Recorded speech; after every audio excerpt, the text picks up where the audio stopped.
All right, what a great start to the second day right here at Pulses 18 Colombo. Ladies and gentlemen, with that great start, we look forward, moving ahead. The next session is on global beans, white beans and fava beans. We have a very eminent panel with us. I'd like to call them on stage. Please welcome Randy Fairman of Fairman International Business Consulting. On the panel, great wealth of experience and a PhD in engineering, and he now focuses on consulting business in beans and fava beans. Come up on stage. On the panel, we also have a gentleman who, after gaining global training experience with many companies, including Louis Dreyfus, Andre Group, Nobel Grain, AWB, and much more, started his own. It's agri-ores commodities, which exports from Australia to Asia and the Middle East. Please welcome Francois Darcas.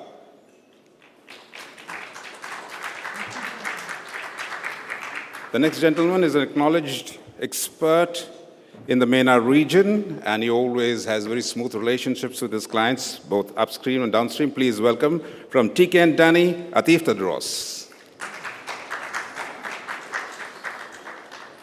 This lady is now an account manager with an organization that has been producing and marketing edible beans for half a century. That organization is Hensel District Cooperative. Ladies and gentlemen, please welcome Marion Hunt.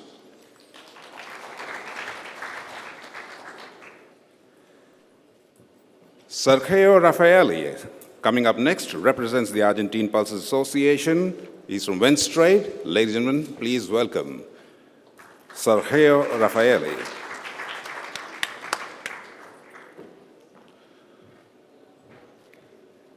He is the vice president for Arbel, which is part of AGT Foods. He studied, grew up, spent most of his time and his earlier work experiences in Canada, then moved back to Turkey to look after the imports and exports and take the position as vice president for Arbel Group.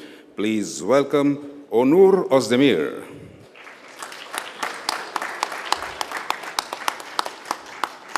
Completing the panel, a gentleman with a great deal of experience, both in consulting and also working for international multinationals.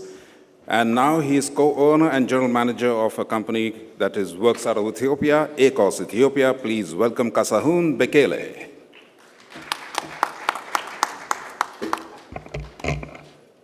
This session is sponsored by Bashan. And we'd like to thank our sponsor for this Global Beans Outlook, white beans and fava beans. And with that, it's time to hand you over to the panel. Thank you. All yours, gentlemen.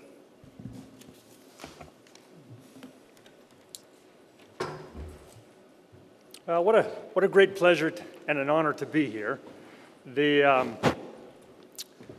nature of projecting worldwide quantities is pretty well shown by what happened here today. I came in with a good idea of what was happening in Egypt, and then I talked to the experts and realized that things are different than what I thought. So, for the navy beans, you've got a pretty stable worldwide supply. Typically, from year to year, you have a fair bit of carryover, and the diagram for what the worldwide supply looks like is here. And so you can see basically Ethiopia, Canada, and the USA. On this graph, you get the impression that the navy bean industry might be regressing. And that's actually not what I think is happening. If you look back at 2013, there was a disaster in Argentina, and some people used navy beans over that year for in place of some of the larger gauge Argentina beans. And I think we're back at a relatively stable 300,000 tons per year of production and consumption. And so overall, the industry is pretty stable, the navy bean industry. The supply and demand are fairly well matched. There's a reasonable amount of carryover, and it looks like there's really not going to be any major changes forthcoming. For the medium gauge white beans, you've got the US and Canada, who have hundreds and thousands of people that are in the government that are in the process of telling us how many beans there are going to be and how much the carryover is. And the information is pretty solid. And then you have Argentina, similarly. And then you have places like Kyrgyzstan with 55,000 tons a year of white beans, chali. And the information's not so easy to get. And then you have Egypt with their harvest growing. And it's also, this is fresh information, about 100,000 tons. So if you look at Argentina alluvias back in 2013, of course, there was the crop disaster, and 2014, some recovery. In 2015, it went up from there, and we'll get some perspective. On this chart, one of the things that that Hussein told me yesterday was that engineering is about making negligible errors that don't matter. So if you talk to people in Argentina, you'll get a lot of different production numbers. But these production numbers are sort of the median of what people are saying, and they're the same from year to year. And so I'm sure that our friend from Argentina will sharpen these. But we're looking at slightly more production in 2018 compared to 2017. And here's essentially the stock. You can see 2015, there was some carry-in at the end of the year. And over the last 2 years, the stock has marched down through the year. And this year, it's on a track to essentially sell out the stock. So there's no major carryover expected from 2017 stock to 2018. And the production in 2018 should be similar to 2017, weather permitting.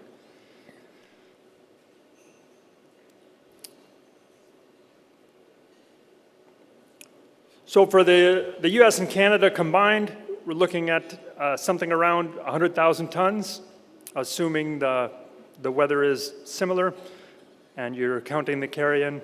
Currently, there's significant carryover, it appears, from the 2017 to 2018. So the planting, as you can see, is slightly lower in 2018, but the carryover is expected to be more, and as a result, you can see here, our starting stock in 2018 would be expected to be on the same order of magnitude as the starting stock in 2017. Of course, there's a lot of assumptions about what sales are going to happen between now and the end of the year, so it'll be interesting to hear from Marion on her perspective on that. So just looking at the overall combined larger gauge white bean supply, you've got Argentina as a major contributor, the USA and Canada combined, and then Kyrgyzstan with the chali beans at around in the 50 to 60,000 ton range. Egypt, total production around 125,000, likely around 100,000 for export. And then one thing to note here is China, as it has with many of their varieties. In the past, they've been up to 75,000 tons, and this year they'll be down to 10,000 tons with quite a bit of problems with disease and other things affecting their production. So this is sort of the overall picture. I think the carryover from 2017 to 2018 is slightly up. The production is slightly up. And that's the overall picture for where the industry is at. So global planting is slightly up, and the carryover is substantial. And the demand is likely very stable. So the faba bean situation, if you look, this is the major importers of faba beans. Without, as Egypt goes, so goes the faba beans. This year to date, the faba bean imports are tracking along. And then the major faba bean exports is Australia, France, United Kingdom, Lithuania, and everyone else. And so be interesting to see what Francois has to say about that. So it's going to be a good and lively discussion here. Onur. Thank you, Randy. Good morning, ladies and gentlemen. Welcome to our panel on white beans and faba. So we are covering two subjects today. We will start with white beans, then we will move to faba. I would like to start first, if you don't mind. I'm covering Turkey and Kyrgyzstan. I'm going to give you some information. 30 years ago, Turkey was the biggest exporter of pulses. 20% of world pulse trade was done by us. In 30 years, world pulse exports tripled, but our share on this almost got down to 75%, down to 300,000 tons, and this is mainly red lentils. Over these years, we have become net importer in order to satisfy the demand for our local market and our export markets. Turkey's white bean production said to be around 235,000 tons, but I believe it's about 200,000 tons or less. And more than 50% of our production comes from the three cities in central Anatolia. These are Konya, Karaman, and Nevşehir. In our golden days, we were producing many different varieties, but now we are all importing these varieties from different countries. For example, chalı from Kyrgyzstan, alubias from Argentina and Egypt, redondos from Peru, Argentina, cranberries from Canada, China, and Argentina.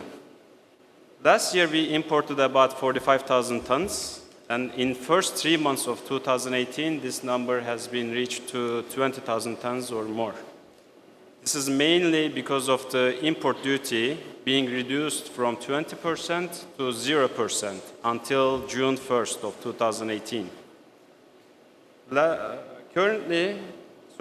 We all know growing white beans is a tough job for the farmers. And currently the weather conditions are not very favorable and farmers are not making enough money. So they might, it's too early to say, but they might switch to a different product in order to make some money. For Kyrgyzstan, it's a steady build production, about 70,000 to 80,000 tons per year, and 50 to 60,000 will be on white beans. The rest will be colored beans. And Kyrgyz people, they don't consume any beans, so this all being exported.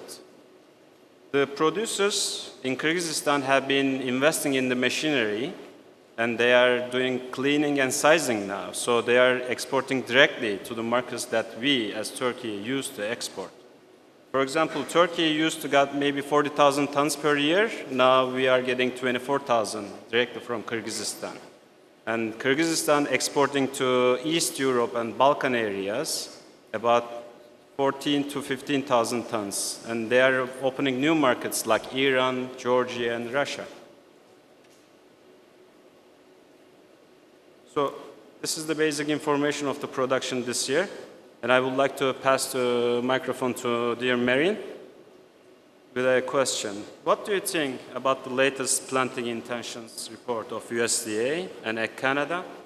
Because they were showing a decrease on the seeded area. Do you believe there will be enough to cover the demand? Well, I think it's an interesting question. I guess it depends on how much faith you put in the USDA numbers that are released that indicate overall dry bean acres are expected to be down 7%. And then the recent release that the Stats Canada numbers indicated a reduction of 26%. Now, I being Canadian can say this because we don't have a lot of faith in what is released of the Stats Canada numbers. Over the years, we've put a lot of time and effort into trying to figure them out, and basically we set them aside and do our own analysis. But I think the message in all of it is that dry bean production, and including white beans and Great Northerns, will definitely be down this year.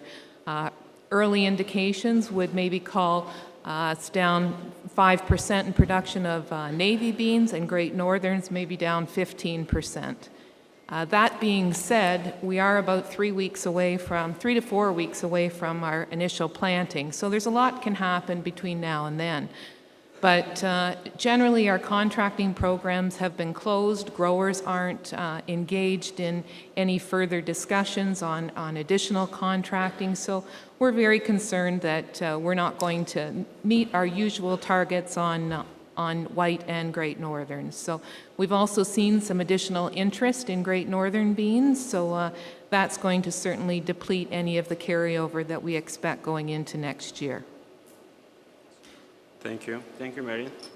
Moving to Argentina, Sergio, would you agree that 2017 was a good year for the Argentinian exports with stable prices and no defaults or minimum defaults?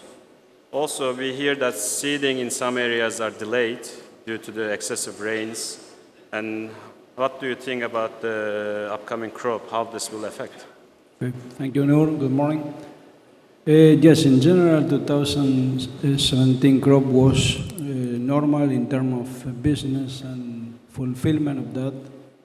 Argentina produced about 150,000 hectares in 2017 crop, reaching about 150,000 metric tons of exportable material that Argentina is practically sold out right now, keeping in Argentina now about 10,000 metric tons that will be loaded in the next 30 days before to start with the new crop.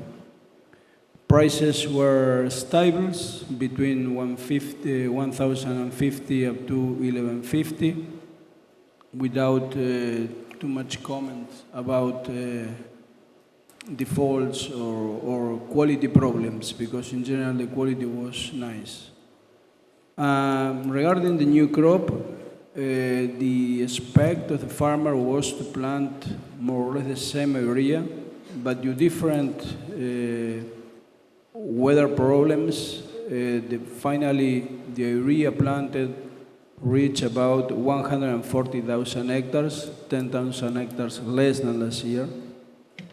We expect the yields under the last year average because in some areas was planted in a several lack of rains and in other with excess of rains. And we expect the yield maybe 10% less than last year. And we are expecting now, if weather conditions are normal from now up to the end of the crop, of about 130,000 metric ton exportable material. This means that an average harvest of 1,200 kilos per hectare, less about 12% of feed beans, and less another 20,000 metric tons of seeds for the crop 2019.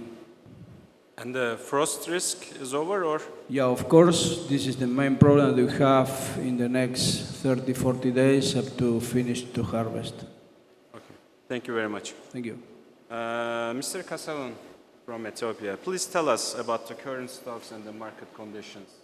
And also we hear about this excess fumigation and the MRL issues. What's your comment on this? Thank you very much. First and foremost, I mean, in Ethiopia, the growing season, the main growing season starts next month, starting from June up to September, October. So now, farmers are preparing their land for the coming production season. Our white pea production is suffering from different problems. First and foremost is the marketing situation. I mean, as you all know, we are price takers, not price makers, in fact. As a result, if there is a bumper harvest in Argentina, Canada, North America, we will always suffer. If there is some kind of a drought in one of these countries, that will be a kind of a boon for us. There will be a good market, and the pricing will also be good. Nowadays, local prices are so high, we cannot compete in the international arena. So there is a really good volume of stock in different warehouses, and the planting period is approaching. And the other issue about pesticide contamination, which have already been discussed yesterday, there is a kind of a collaborative work between the Minister of Agriculture, GPC, and Minister of Health to attend to this problem. This is done by our resource-poor farmers without knowing the impact of pesticides. They apply pesticides very close to the harvesting period, and they don't know the impact, first of all. Secondly, there is a supply of malarious products for residual spray. What I mean by residual spray is areas which are really suffering from malaria. get free of charge from Global Fund products which is recommended to be used for that specific purpose to control the mosquito. But because they are getting this product freely and without knowing the impact, they use it to attend to insect infestation on the ground. It doesn't have anything to do with fumigation. Fumigation is completely different. Of course, when they are storing the product, they still use pesticides, not for fumigation, simply to control the insects. So this is a problem, and I hope it will be resolved within the coming 1-2 years, because there is a serious determination from the Ministry of Agriculture, IPOSPIA, and the Global Pulse Confederation to address this issue, and we hope we will solve it. But the carryover will be there because we're not selling this much, this year. I see. Thank you very much. Mr. Atef, you are covering two subjects today, Faba beans and the white beans. So let's do the white beans and then we will move to the Fabas. In Egypt, there's 100,000 tons of exportable product, you say. Is this? Yes. Last year, by numbers of statistics from government, 100,000 plus was exported from Egypt. And the biggest importer was Iraq, then comes Algeria as second. Actually, all this thanks to good exporters from Egypt who developed the export from 10 to 15,000 per year in 10 years of time has become as large as 106,000 plus last year. This is only export. Of course, in addition, we have our local consumption. This number is backed by the government, like statistics-wise? Yes, by the government. In Egypt, for every export and import, there is one declaration which has 8 copies, of which 1 copy go to the statistics department. So this statistics is from the government department on inspection of exports. And what's the ratio between the winter and the summer crop? Of course, summer is double crop of winter at least, if not triple. I mean, winter crop is small usually, but summer crop, because it's we are lucky. We have very moderate weather and climate, which pushes for good crops. Even in the desert lands and in Delta, where we have the biggest production, growers who has small fruit trees, they grow white beans among those trees as well. So white beans people grow everywhere. However, it's a purely plantation of white beans in the field or paddock or in between the small trees on fruit farms. Actually, I did myself from time to time. When I have new plantation of trees, I grow myself beans between the trees. Okay. Is there anything else you want to add or on white beans? Sorry? Is there anything else you want to add on the Yeah, I would production? like to say 2 years ago we had some weevil damaged white beans, but this I hope it's not going to be repeated. That was due to a wrong use of some chemicals. And I think growers and farmers realize this and they are not going to use anymore. Egypt has a unique production of the long shape, and we know very small countries has the long shape. Egypt, Argentina, and Bulgaria are the main producer of long shape alubia beans. Thanks. Thank you. Moving to Fabas, dear Francois, I believe Faba prices are recovering in Australia. Is this because of less planting or drought in production areas? Microphone. No, I think it's on now. Yep. The easy answer is all of the above, but if you speak about prices now, we're really between crops. The old crop stocks or the current crop stocks are pretty much down to nothing because we had probably our lowest crop in 3 years, combined with fairly dry conditions which increased domestic demand for animal feed, and a reasonable export program. So prices are going up now, but they're going up on very little trading because there's not much at all. Now, if you look at the next year, so farmers are planting now. It is dry. We've just had the driest January to April in about 20 years on the East Coast in Australia. So farmers are planting, but I think we could see a reduction in area where if we don't see some serious rain soon, some farmers will decide to go conservative and keep their seed and avoid spending all that money on planting in the next 4 to 6 weeks. Okay. And that dry weather also constantly creates new domestic demand for sheep farmers who just buy back their stocks or keep their stocks on farm to feed to animals. Okay. And between the Australia and Egypt trade, do you see a lower trade figures, or the trade is stable, or do you have new markets for Australian Fabas? So Egypt is very constant in percentage terms. If I look at my notes, we generally export about 70% of our exports to Egypt. Yeah. Last year was exceptional. We had the largest ever Faba beans crop in Australia. Same with wheat, same with chickpeas. We just had exceptional growing conditions. So we exported a lot more to Egypt. So even with a huge crop, we exported more to Egypt. It's all price related. You know, at cheaper prices, Egypt bought more. At cheaper prices, also what we saw new demand in Australia for the animal feed sector, where Faba beans replaced peas for many compound feed manufacturers. And then we saw some new exports to India, not on a large scale, but again, price related. When Faba beans got to a price where they were cheaper than peas, then some Indian splitters and millers started to import a bit of blending, a bit of experimenting. I think that will drop off as our prices go up. Yeah. Thank you. And Mr. Atef, what is the situation of Faba in Egypt? You are getting new origins now from Europe, I believe. Yeah, Egypt actually is lucky country because of the geographical position. Countries around Egypt are planting Faba beans mostly. Egyptian has a good selection. They would say we will take English Faba beans because of the skin, good cooking. So this will go to special people, English Faba bean. It has the oldest history along with Chinese, but now Chinese broad bean we don't see in Egypt because they do consume locally in China. They make noodles and they make snacks after hydration.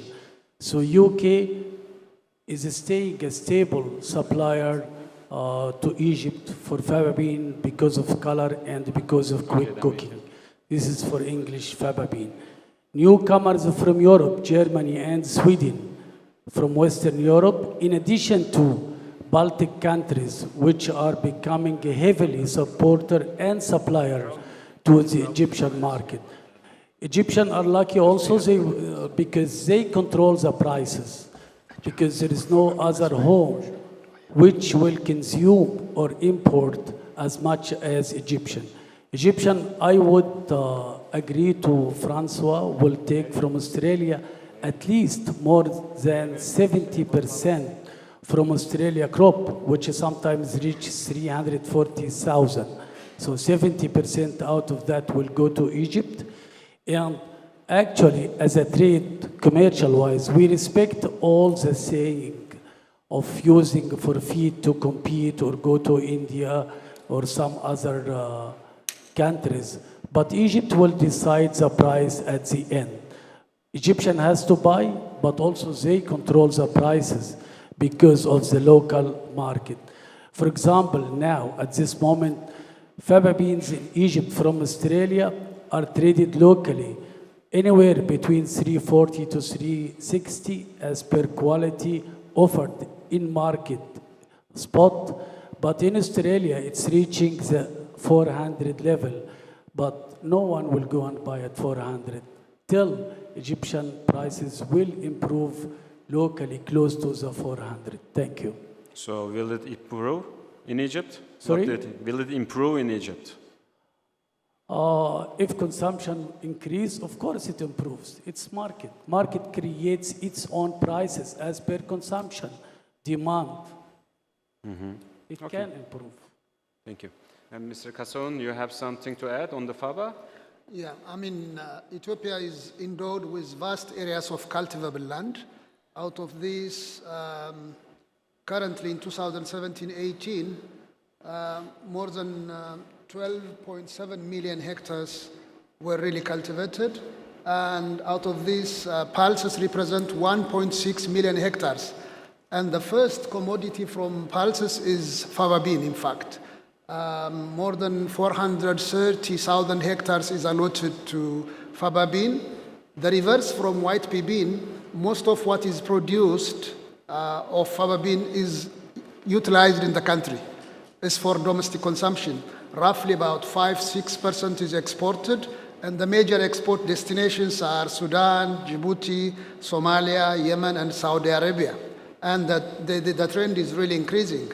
But what you have to bear in mind is in the case of white pea bean, mostly it is really meant for export, not for domestic consumption.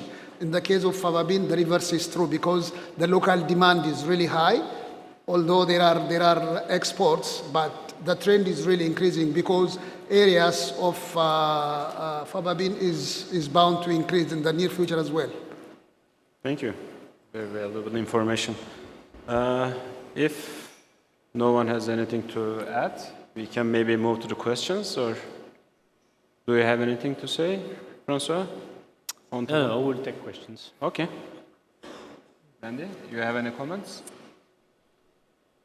No? Okay. So, let's see from my phone. We have two questions right now. One from Pedro. Yes. So I guess we will take this one. Which is the area planted and average yield in Egypt? Are you asking about the white bean or the faba or the both? White beans? Okay, Mr. Atef. White beans, we have yield per acre anywhere between 600 kilos to 900 kilos per acre. Acre is 4,200 square meter in desert area and 4,000 square meter in delta area. Actually, the desert area is more productive because it's a new land. And all the area which is delta, of course, it's like an old mother. So the yield is less in delta, but in new desert area, we have better yield. So if we reach 800 to 1,000 kilos in a new desert area, we have 6 to 7 or to 800 maximum in delta area per acre. Of course, it's very clear. We plant over 200,000 acres, both delta and the new deserted area. And the plantation is doing well because of good climate. We only had 2 stress time in Egypt so far. We had sometime heavy rain, which is not normal to the plantation in Egypt. It's all irrigated. So when we have a heavy rain, it affects a little bit the plant. So far, things are going well, and I come to know from one of the exporters over the years that he already started to buy some few trucks here and there this week. So our harvest started. Thank you. Thank you. The next question is, what is the scope for Canadian varieties of faba beans in Egypt in the future?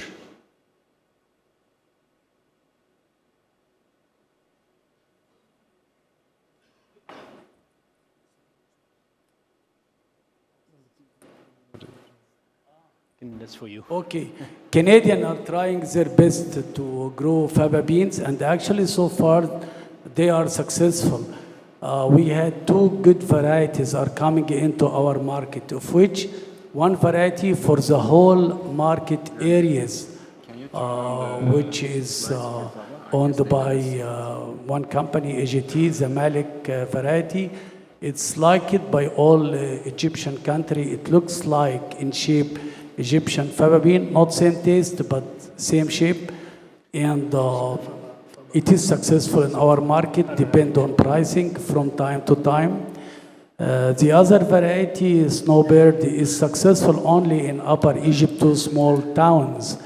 and still they like it. It's very white in color, very pale, and but if you ship a lot of it, prices go crash.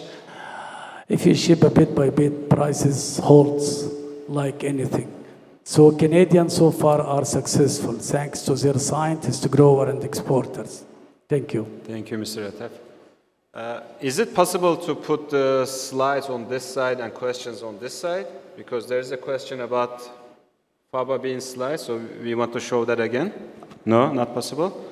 Or maybe we can just show that slide and have the audience take a picture or something?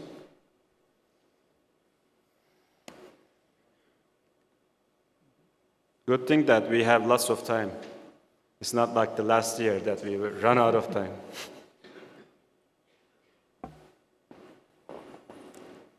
So the major Faba. Okay. So for the importers. Yeah. Faba bean exporters.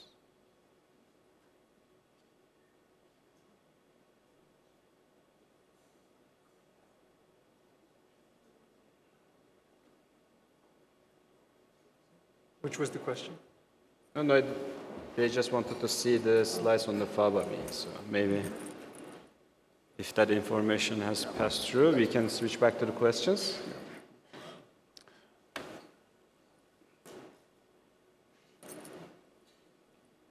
The next question. This will be for Francois. How many tons were exported to China, and will the demand rise? Okay, that's a tricky question. You're asking me about Australia or in general? I believe from Australia they are looking for the answer, yeah. There's no phytosanitary protocol between Australia and China, so the answer is 0. But there's a steady trade to Vietnam, and my understanding is that from Vietnam it finds a way into China. It's not huge, but I think if you look at one of the other questions, future markets, I think China definitely, eventually, just like for peas and many other products, will become a major market. Broad beans have always been grown in China. China used to be the main exporter to Egypt if you go back 20 years. I think that production is still there, but it's domestically consumed, and I believe at some point this phytosanitary issue will be resolved, and then China will become a major market, which will then challenge Egypt in terms of procurement of faba beans. Okay, thank you. I believe we answered to the second question. Mr. Atef did. What is the scope for Canadian varieties? Which one is it? No, we answered to that. So, are there any emerging origins? We answered to that one too. Okay, the next question. What is the difference in terms of quality between the summer and the winter crops in Egypt? White beans? Yeah. Winter crop, of course, is a little bit not dark in color, but because of moisture. When it starts, it's very white, but has more moisture and heavier in weight. So when you sell 170 count per 100 grams, in winter, you have the same acre produces more in terms of caliber. Summer is very light due to less moisture. Okay, thank you. So very you much. can easily find bigger or larger size which contain moisture in winter. In summer, it's very light. But they are all very similar, and you have to be careful in harvesting and dry. Thank you. Thank you. Marion, could you tell us about new crop navy beans, in particular price ideas for Europe? At the moment, I'd say those values are anywhere from $850 on a SIF basis to $900, depending on packaging and such. Now, at the moment, there's not a lot of offers out there just because there's limited acreage planned to be go in the ground here in the next few weeks. Okay. Please take off the second question. We already did that. Again, Faba. You are the star of this panel. Everything is about Faba. Faba again. Preferable Faba and the highest prices this season were for the smallest production and Faba bean from Canada. It was a snowbird. Snowbird was sold at the highest levels of prices I have seen for the last 5 years from Canada. Was sold at as high as $4.50, despite the best Australian and UK beans did not achieve this price. Okay, thank you. The second question I would like to take to Randy. Can someone speak about the changes in domestic consumption and use of white beans in China? Yeah, I guess about 5 years ago, when we would go through the Chinese fields, we would often see a large number of white beans. And if you look at the chart, you'll see at that time they were exporting on the order of 75,000 tons per year. And over time, we saw a lot of disease in those beans. I think they were reusing the beans for the next year's crop, and they had moisture problems. And slowly but surely, the white beans just became unpopular in China. And over the same time, they wound up storing them, and they got old. And I think what we found was that the Chinese have more or less discovered that they can take white beans and they can use them with food coloring in place of adzuki beans. So if you look at the trend for prices of white beans in China now, you kind of see that they're using them with adzuki beans. So the production has been going down, and the consumption has been going up as they've gone with the adzuki beans. In my own heart of hearts, I think China will be importing white beans within 3 years. Also, they are not investing on the seed technology or anything like that, are they? They are still using the same seed over 20 years, maybe. Yes, they are. And I think, the only real variety that the Chinese has strongly invested in the quality of the seed and production has been the dark red kidney beans. But the rest of their varieties, they've more or less gone with. And I think the Chinese government is encouraging their people to grow the products that they eat. And so I don't anticipate the Chinese government taking a large interest in developing the dry bean technology. Okay. So I think the trend is upward in consumption, downward in production. Yeah. Okay, thank you very much. The next question is Faba beans more susceptible to quality problems during export than white beans? I would, Yeah, if you Mr. allow Atef. me. White beans are stable in transit time, does not get affected too much. Faba bean, if, and I have to say if 3 or 4 times from origin, is good selected Fabas, also it would be the same quality. But from the beginning of origin, if selected Faba beans has any wrong insects, it will increase on the way. Thank you. So it all depends on origin loading. Yeah. Thank you. Thank you. Mr. Kassahun, Ethiopia, will they... Oh? What happened? Ethiopia will have carryover stocks of beans. How will they store them? In normal warehouses or in cold storage? And I don't think you have much cold storage in Ethiopia, do you?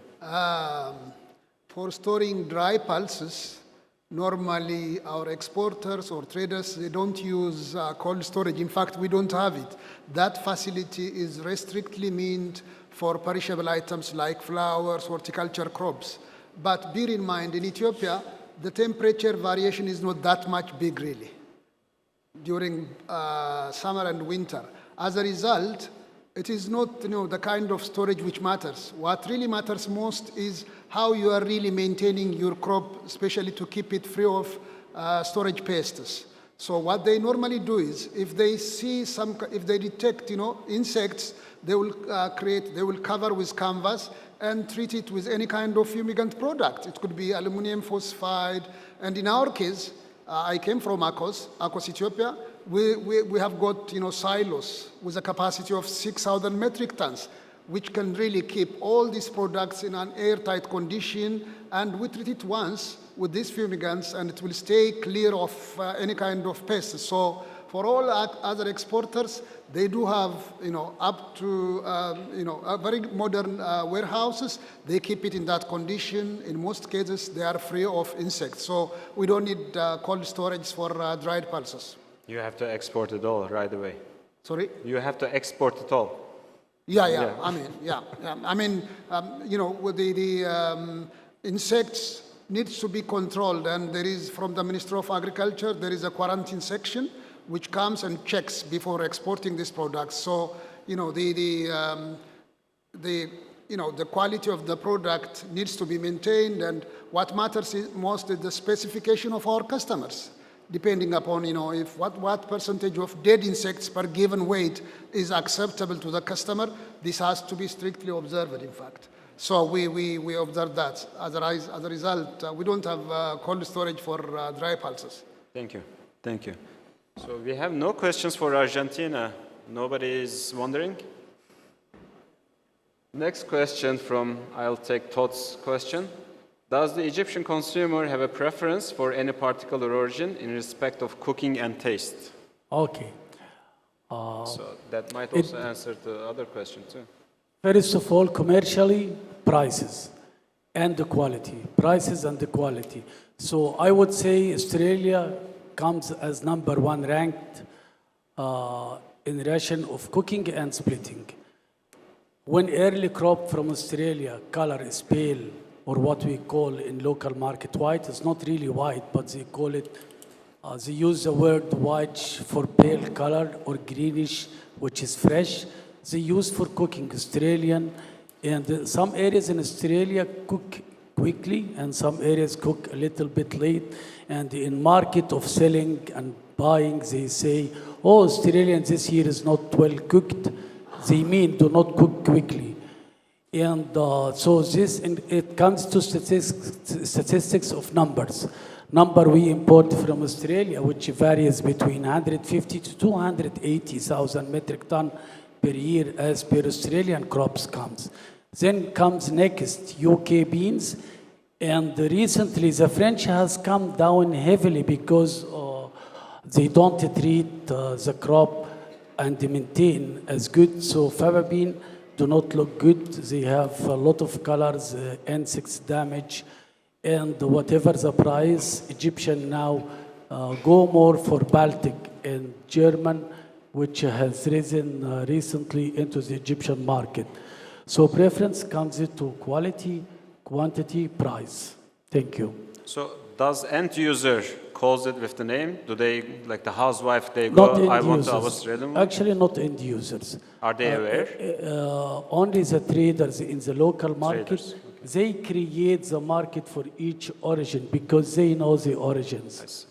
Thank you. Okay, thank you. Next question. Why was the Canadian variety of Faba beans bought over the Australian variety, even though it was priced higher last year? I guess. You answered this, no? Yeah. As I said, because this production is very small of a snowbird, it's a small quantity, and it's difficult to grow and maintain in Canada because it has a lot of spots because of the frost, and it has a lot of black. So some few companies in Canada could sortix to the maximum. And when it is sortix to the maximum, they give a very good and a beautiful shape. And in cooking, it's so smooth. So as I said, 2 small towns in Upper Egypt are using this, and they pay premium. Thank you. That's why. Okay. And I would like to take that Argentina question. Did Argentina face any drought issue? How will that affect the yield? Yes. In fact, we have different problems in different areas. And we have estimated that the effect in about 10% compared with the last year. It's not a dramatic situation, but Argentina usually have about between 950 to 1,000 kilos per hectare as exportable material as yield. and maybe this year will be 10% less. This is up to now the estimation we have, but depend what happens with the weathers in the next 30, 40 days. Thank you. Next question to Egypt again. Dear Atef, can you please reconfirm alubia's quantity you are expecting to export during summer crop? As I said, Egyptian white alubia beans is needed all times to all around the areas. Of course, two main reasons. Commercially, it's liked by the countries around us. We are lucky, as I said, geographically positioned for Egypt, which allows us for overland transport to Libya, Morocco, Tunisia, sometime other neighboring countries. Also, quick transit to Jordan, for example, Palestine, and European countries. So this is number one, the nearby transit time. And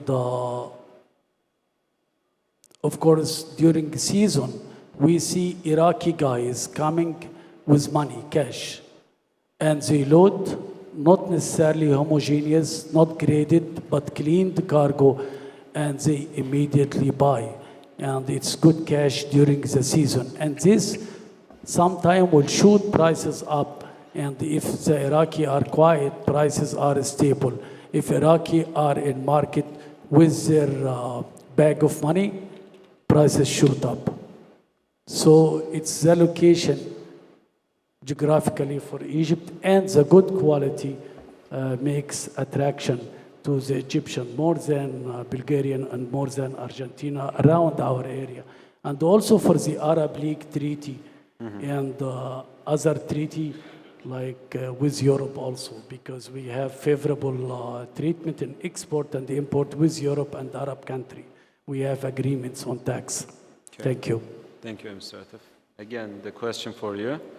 The import statistics, I know from my side, the statistics show one number and the reality is totally different. So you say you can trust the Egyptian statistics right now? Yes, yes, it's And easy to trust. Sorry, It's- are they available to the public view? Where can we see them? You go on the website. It is. As I said, on export declaration, they have one booklet of 8 copies, of which 1 or 2 goes to custom, 1 goes to tax, 1 goes to statistics, and it is there. And people immediately on the spot, they record and register in computer. It's white beans or alubia beans, and it goes there. Beans in Egypt means sometime it's faba bean or white beans. But faba bean in Egypt, we import a lot more than anything else. So faba beans, it's small quantities to export. Even if there is a mixture and wrong interpretation or translation, it will not exceed 1,000 tons. If someone who is a clerk or translator will make bad translation, but I can trust the statistics 99% because of this. Because you cannot miss tax, you cannot mix export, you cannot mix finance. It all goes to each branch of those. So as I said, the booklet of export and the inspection on each commodity to come out to issue phytosanitary for other countries as per agreement between countries and as per United Nations and the FAO, all countries agreement, you can trust the statistics. 106 is not much. Egypt is big country of plantation, and actually we should grow much more. Okay, thank you. Next question to Sergio. Internal transport costs in Argentina are high. How is Argentina government progress in redeveloping rail in northern Argentina? It's an interesting one.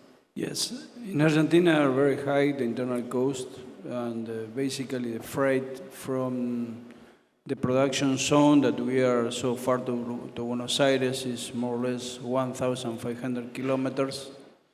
And we have an internal cost between $50 to $60 per metric tons by truck.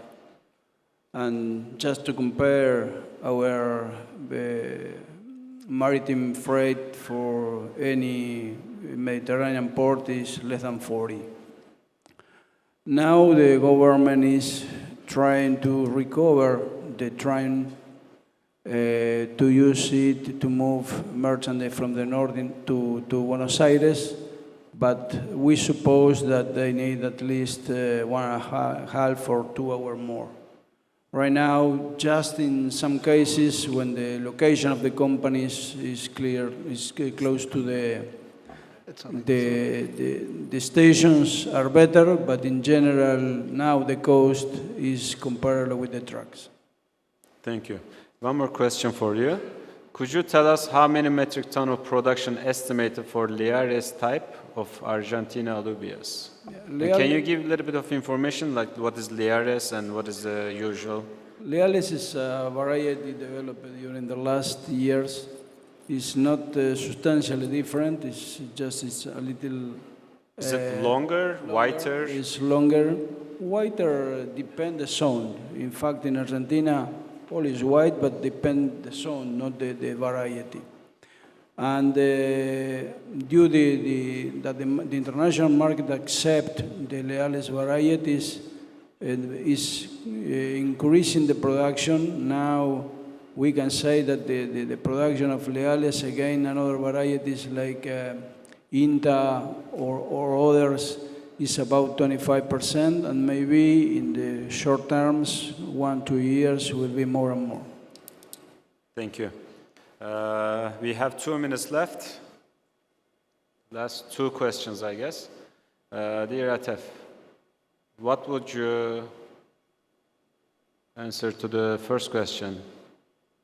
Quality? Yeah, like the least favorite white beans? white French. Okay. On white beans, the quality we will know the next few weeks. How is it? But as I said, Egypt have a stable, good climate, so we should see at least 50% of the crop good quality, at least. And good quality, I mean, I will not say sizes, but good quality, no weevil damage, no cracks, no shriveled, color is good. But sizes will vary as per the treatment of the plantation. So we will see the next 3 weeks, because it has just started this week or last week, some early cropping or harvesting. This is white beans. Faba bean in Egypt, we produce very less. Total production of Faba beans, local production, is approximately, I always say, anywhere between 70 to 100,000 metric ton Faba bean, of which we have 1/3 of a small Faba and 2/3 of what we call broad bean, 60 to 70 count, and smaller. It looked good. I saw myself. I grow myself some in my farm, and the prices are reliable. Thank you. Thank you, Mr. Atef. Sergio? Sorry, can I add for white beans, the prices started to people to talk, trade 950 to 1,050. Okay, thank you.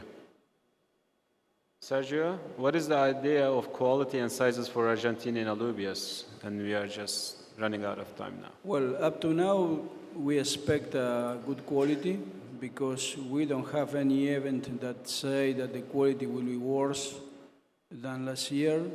More, we expect better quality than last year. And regarding sizes, probably will be smaller in general. Last year was big size for us, because the average was between 170 to 175 grains per 100 grams. And we expect this year between 185 to 190. But maybe change, as I say, we have many time up to crops. This is our evaluation up to now. Thank you. And I will ask one last question to Kassahun.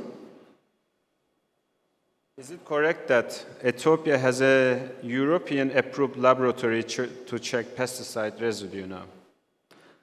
Yes, that's true. There is a privately owned pesticide residue analysis laboratory in Ethiopia. And within the near future, the Minister of Agriculture is on the edge of really erecting another pesticide residue analysis laboratory, so that we'll have two pesticide residue analysis laboratory in the coming year. So that's true. We have got one now, but next year we will have two pesticide analysis laboratories, in fact. But please bear in mind, what has already been said about pesticide contamination is a very isolated case. It doesn't really mean for the whole areas. It means for some malarious areas. So a good portion of what is being exported is free of pesticides. But we need to be clear of this issue with the collaboration of Minister of Agriculture, GPC, IPOSPIA, Minister of Health. So it will become a thing of the past in the future. Thank you very much. Thank you. Yes, you made it very clear. So I thank you all for listening us, and I thank all panelists for depth information and good comments. If no one has any additions, we will close this panel now. Good.